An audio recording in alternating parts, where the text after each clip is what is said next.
Jnanakosha, Puranas. सर्गच्च प्रतिसर्गच्च वंशो मन्वन्तराणि च वंशानुचरितं चैव पुराणं पञ्चलक्षणम्. Bhagavat Purana, 7th chapter. Removal of doubt about God's partiality. The king Parikshit asked, O fortunate one, God is said to have an equal view for everybody. Why then does he favor the gods alone? Why does he kill the demons only? Thus I have some doubts regarding God's impartiality. Kindly remove them. Sukadev says, Parikshit, God's sketches are so vivid that even the great sages cannot comprehend them fully. Even then, just by reciting these surprising sketches of God, one receives the supreme position. Accepting the virtues of this illusion, God acquires the opposing forms of killer and killed occasionally. Virtues like Satya, chastity, Rajas, royalty, and Tamas, darkness, are of nature and not of God, and hence keep rising and falling with time. When Satguna rises, God adopts the gods and the sages and causes a surge in their number. A rise in Rajas virtue sees a surge in demons' number, while a rise in Tama virtues leads to a surge in the population of the Yaksh and Rakshasas, Ogre and other supernatural beings. But God is in fact impartial. Sukadev says, O king, once Devarishi Narada had related an incident to your grandfather Yudhishthira. I am narrating it to you right now. Your doubts will be removed. Tale of Jaya Vijaya. During the Rajasuya Yajna in Yudhishthira's court, Lord Krishna had beheaded Shishupal with his wheel. Everyone, including Yudhishthira, saw Shishupal's soul annihilating in Lord Krishna. Surprised, Yudhishthira had asked Narada then, O Devarishi, isn't it surprising that Shishupal, who was so jealous of Lord Krishna, got merged in him? Such fortunate is even rare for the great yogis. How did then this rival of God get such a supreme fortunate?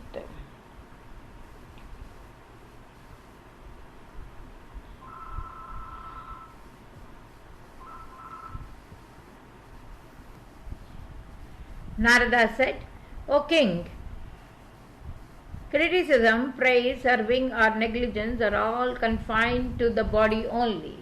When the soul is identified with the body, people suffer from the impact of scolding and abusing. God has no ego like ordinary beings because He is the supreme soul and ultimate. If He punishes someone, it is for one's benefit and not for any anger or jealousy. Therefore, one must concentrate his mind in God no matter what his feelings are: enmity, devotion, fear, affection. In God's view, these feelings don't make any difference. Narada said, Yudhishthira, in my opinion, it is certain that the concentration achieved through a feeling of enmity is rare to achieve otherwise. Even with devotion, this is the reason why uncountable number of sinners who had strong enmity for Lord Krishna merged with him. Your cousins Shishupala and Dantavakra were fortunate. They both were the gatekeepers of Lord. It was by curse of Brahman that they had to be relegated and take birth as sinful demons.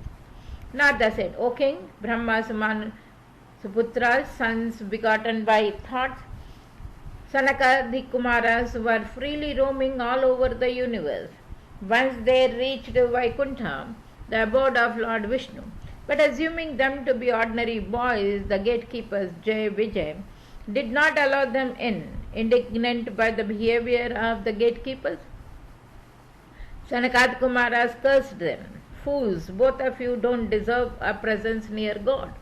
Both of you are endowed with Rajoguna and Tamoguna, royal and dark virtues. So, go and take birth as the demons.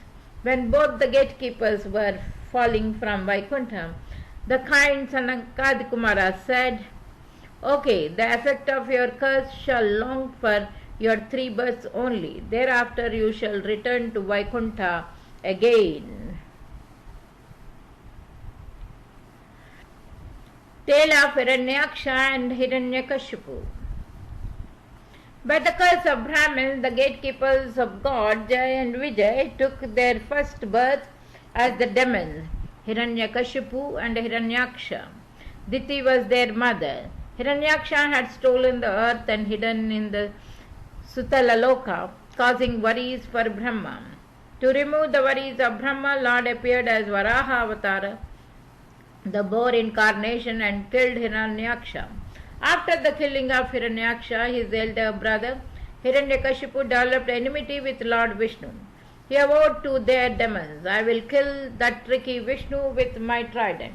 Thus no one will be able to protect the god. All of you go out and bring havoc on them." Then Hiranyakashipu cremated his younger brother Hiranyaksha, condoled mother Diti and wife of his younger brother, and himself went away to observe penance in order to acquire strength and gallantry. In the valley of Mandharachal mountain, Hiranyakashipu stood on one toe only and raised his hands towards sky. He continued to stand in the same position. Ultimately, fire began to emerge from his head. That fire caused burning of all the 3 lokas. Panicked by the fire, the gods reached to Brahma and prayed to put the fire off. Brahma at once appeared before Hiranyakashipu and said, "Son Hiranyakashipu, your penance is over now. Now seek a boon of your wish." Worshipping Brahma, Hiranyakashipu said, "May I not be killed by any living being created by you. May I be killed neither in day nor in night, neither by humans nor by animals, neither by weapons nor by arms, neither on earth nor in sky. May no one match me in war. May I be an undisputed emperor of all the living beings." Pleased by his penance, Brahma granted Hiranyakashipu that rare boon. By the virtue of Brahma's boon, Hiranyakashipu grew extremely strong. Now he had no fear of death. So his atrocities increased day by day. He defeated all the gods, human beings, demons, demigods. Everyone accepted his superiority. Now Hiranyakashipu began to reside in heaven itself. He also made an all-round declaration. All the people who worship or even remember Vishnu shall be put to death in my kingdom. Nobody else is God except me. Thus all the gods and demons began to worship Hiranyakashipu and presented him with gifts to please him. Gandharvas, Siddhas, sages, Apsaras all began to sing in his praise. Narada says, "O Yudhishthira, Hiranyakashipu had such a brilliance that he began to receive the offerings himself of the yajnas performed by Brahmins on all the 7 islands and up to the luxuries. Maddened by the luxuries, he even began to violate the rulings of the scriptures. Perplexed by his harsh rule, all the gods went into the refuge of the Almighty. Through a celestial voice, God comforted them. Don't be afraid of God. I am aware of havoc caused by this demon. I will destroy him. You wait for some more time. When he will begin to torment his calm and devotee son Prahalada, I will definitely kill him." The demon king Hiranyakashipu had 4 sons. Prahalada was the youngest of them. Prahalada was the greatest lover and devotee of God. Hiranyakashipu had declared such a pious son like Prahalada a criminal of the state. Thus he tried his best to kill Prahalada. Story of Prahalada, the great devotee. Pious virtues of Prahalada, the youngest son of the demon king Hiranyakashipu. Prahalada was very virtuous. He used to serve the sages with love. He treated all the beings equally and did never differentiate them as separate from him. He had a respect for the elders. Despite having knowledge, wealth, beauty, and nobility, Prahlada didn't have any ego. He never lost patience even in most adverse conditions. He also regarded the world as false and worthless. He had no desire for anything, but had full restraint on his mind, organ, hair, breath, and body. Despite having born in demon family, he didn't have any demonic virtues. Narada says, O Yudhishthira, as the virtues of the god are endless, similarly, the virtues of Prahlada had no limit, but a natural and congenial love for Lord Krishna was his greatest merit. Since his childhood, Prahlada had no inclination for childish plays. Often he used to meditate silently. During his meditation, he used to become quite motionless. More than often, he felt as if God himself was fondling him, taking him in his lap. At times, when he experienced an absence of God, Prahlada would cry loudly, and at other times he would laugh with joy seeing God before him.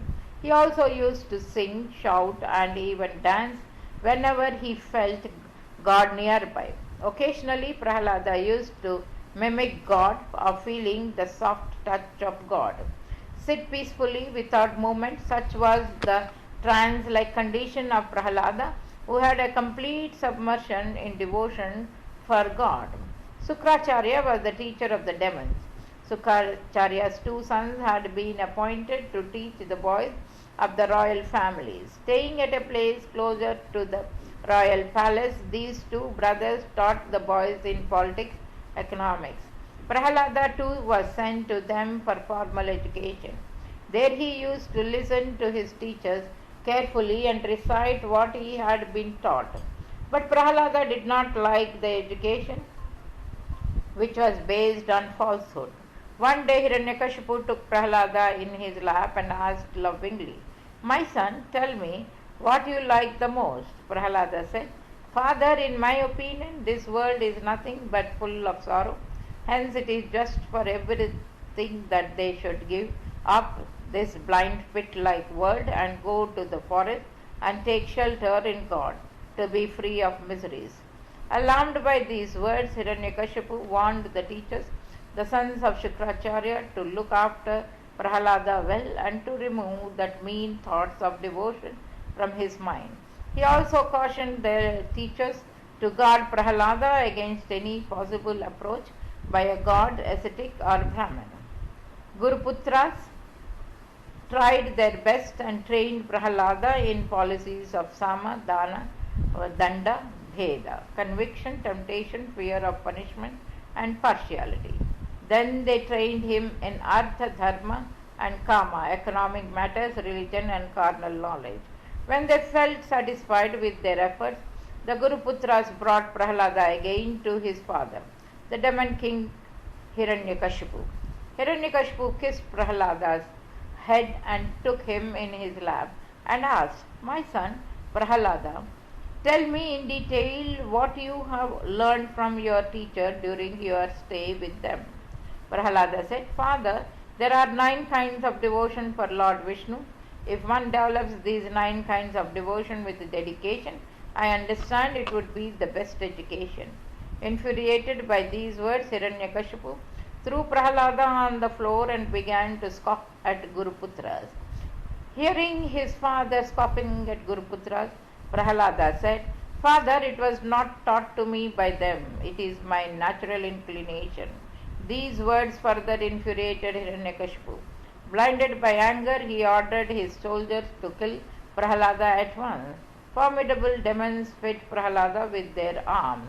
At that time, Prahlada's conscience was focused in God. All the blows of the demons yielded no result. Thereafter, Prahlada was trampled by intoxicated elephants, bitten by poisonous snakes, thrown from the high cliffs into the sea, and even in fire. Buried under the mountain, but all in vain. None of the attempts could do any harm to the sinless Prahlada. Now Hiranyakashipu began to feel worried. because of his inability. Seeing his worried, the teacher assured him, "Be free of worries.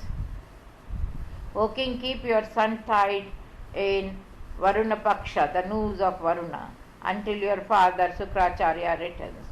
Then they again took Prahalada to their hermitage to teach him Grihastha Dharma, duties of a married man. One day the teachers were away for some urgent work. Prahalada called his classmates and began to preach them about Lord Vishnu. Preaching to demon boys by Prahalada. Prahalada preached, "Friends, human incarnation is a rare thing in this world. So taking shelter at the feet of God in this human incarnation is a success for life. Brothers, God is the friend, beloved, and the soul of each and every being. Sensual pleasures are easily available in every incarnation. So it is useless to make physical efforts to achieve sensual pleasure. But this human body is a means to get God. So as long as the body is sound and healthy and it has strength, one must work for his benefits. Half of the life of a man is simply wasted in sleeping. First 20 years pass in playing. Young age passes in satisfying the ego, while during the 20 years of old age, human body becomes crippled. So friends, don't waste your life running after the physical pleasures, luxuries, wealth, and all that leads to a certain fall. One needs not work hard to please the God. He is soul of everything being. He is self-achieved. Only do good to every living being. Be kind to them unconditionally. God is pleased with these actions only. Impressed by the beautiful preaching of Prahalada about Bhagavat Dharma, the Devon boys asked, "O Prince, you have never been away from the hermitage. How then did you get such a knowledge at such a raw age?" Prahalada told his fellow disciples that when his father was away on Mandharachal for penance, Indra had kidnapped his mother Kayadhu. He was taking her to Devaloka when Devarishi Narada stopped him in the way and asked why he was taking such a helpless woman so forcefully. Indra had told then that he would destroy her fetus, who was going to be a demon, and thereafter would let her go. Narada had said, "Devraj, there is a great devotee of God in this fetus. You cannot kill him, but you need not fear him." Thus convinced by Narada, Indra had released Kayadhu, who then came to stay at Narada's hermitage to pass her time. In the pious company of Narada, who with a desire to benefit my mother and me had preached us about Bhagavat Dharma and absolute knowledge, Vishuddha Jnana. It is that knowledge which I have preached you just now. God is pleased with unconditional love only, so you to develop devotion for God.